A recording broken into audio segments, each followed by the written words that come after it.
मोदी जी राहुल भैया को झूले पर झुलाकर क्या लोरियां सुना रहे हो? अरे नहीं भैया, ये सभी लोग तो कहानी सुनने के लिए यहाँ आए हैं। मोदी जी, मैं भी गांव में अकेला बैठा था तो मैंने भी सोचा कि मोदी जी के पास चलते हैं और मोदी जी से कहानी सुनेंगे तो टाइम पास भी हो जाएगा और मजा भी आ जाएगा।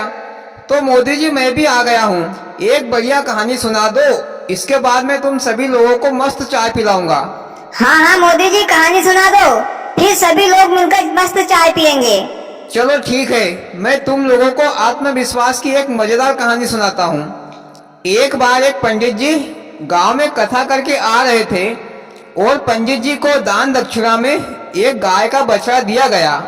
बछड़ा छोटा था तो पंडित जी बछड़े को अपने कंधे पर बिठाकर चले जा रहे थे। मोदी जी, पंडित जी को बछड़ा मोटरसाइकिल पर लाना चाहिए था, कहाँ कंधे पर लाद कर ला रहे हैं? भैया, पहले मोटरसाइकिल नहीं थी। जब पंडित जी रास्ते में चल रहे थे तो पंडित जी को 4 चोरों ने देखा और आपस में विचार किया कि पंडित जी से गाय के बछड़े को छुड़ाना है। फिर उन 4 चोरों में से एक चोर पंडित जी के पास आया और पंडित जी से बोला, पंडित जी, तुम्हारे सर पर बैठा कुत्ता तो बहुत सुंदर है। मोदी जी, चोर ने गाय के बछड़े को कुत्ता क्यों कहा? क्या वह चोर अंधा था क्या? नहीं भैया, चोरों की नजर तो दूरबीन से भी तेज होती है। फिर पंडित जी ने कहा कि भैया, यह तो गाय का बछड़ा है और मेरे कंधों पर बैठा है, कोई सर पर नहीं। तो चोर ने कहा कि हाँ हाँ, जहाँ भी बैठा है पर कुत्ता जैसा ही दिख रहा है।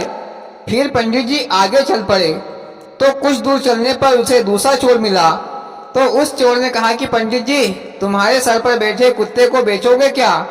तो पंडित जी को थोड़ा संदेह हुआ, लेकिन पंडित जी ने कहा नहीं बेचूंगा। फिर पंडित जी आगे चल दिए तो कुछ दूरी पर तीसरा चोर मिला। उसने कहा, पंडित जी, पागल कुत्ते को कहाँ सर पर बिठाकर ले जा रहे हो? तो फिर पंडित जी को विश्वास हो गया कि कहीं मैं कुत्ते को तो कंधे पर बिठाकर नहीं ले जा रहा हूँ। एक बोले, 2 बोले, पर 3 आदमी बोल रहे हैं कि मेरे सर पर कुत्ता बैठा है, पर मैंने तो कंधे पर गाय का बछड़ा बिठाया था। कहीं गांव में मुझे बछड़े की जगह पर कुत्ता तो नहीं दे दिया? मोदी जी, पंडित जी को गाय के बछड़े को नीचे उतारकर देख लेता कि वह बछड़ा है कि कुत्ता, फिर तो शंका दूर हो जाती ना। लगता है कि पंडित जी भुलक्कड़ होगा। नहीं भैया, पंडित जी भुलक्कड़ नहीं बल्कि ज्ञानी था। फिर पंडित जी ने बछड़े को नीचे उतारकर देखना चाहा, लेकिन उसी समय चौथा चोर वहां आ गया और जोर से चिल्लाया, पंडित जी भागो, नहीं तो यह पागल कुत्ता तुम्हारे सर को खाने ही वाला है।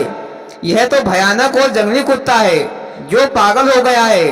फिर क्या था, पंडित जी ने इधर देखा ना उधर, ऊपर देखा ना नीचे, और गाय के बछड़े को वहीं फेंक कर जो भागा तो सांस तक नहीं ली।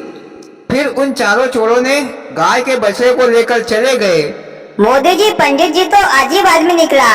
अरे जब गाय का बछड़ा लिया था तो पंडित जी ने भी तो देखा होगा, लेकिन दूसरे के कहने से वह बछड़ा कोई पागल जंगली कुत्ता नहीं बन गया।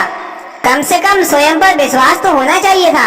हाँ भैया, ठीक कहा, अपने ऊपर विश्वास होना चाहिए और विश्वास रखकर ही कोई भी कार्य करना चाहिए, क्योंकि इस संसार में हर कार्य को बिगाड़ने के लिए धोखेबाज मिलते रहते हैं। और भैया, कहानी खत्म।